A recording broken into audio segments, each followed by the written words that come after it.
sa pusod ng makakapal na gubat ng Asya, kung saan ang araw ay dahan-dahang sumisilip sa pagitan ng matatandang puno. Tahimik na gumagalaw ang isang higante, ang Asian elephant. Hindi siya katulad ng iba pang hayop.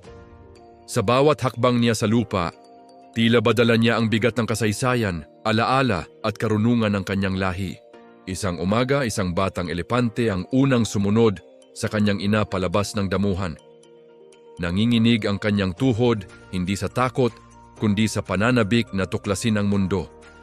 Tahimik ang ina, ngunit sa bawat kumpas ng kanyang tainga at banayad na paghipon ng kanyang nguso sa anak, may mensaheng malinaw. Hindi ka nag-iisa. Ang Asian elephant ay kilala sa kanyang talino at puso, hindi siya limot ng kanyang mga kaibigan. At hindi rin niya nakakalimutan ang kanyang mga sugat.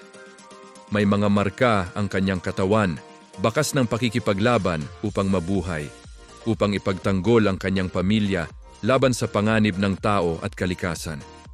Sa bawat pagligo niya sa ilog, hinuhugasan niya hindi lang ang putik sa kanyang balat, kundi pati ang pagod ng kanyang paglalakbay. At sa bawat pag-ikot niya ng kanyang mahabang nguso, may lambing, may lakas at may babala, igalang ang buhay. Habang lumulubog ang araw, magkakasabay na naglalakad ang kawan.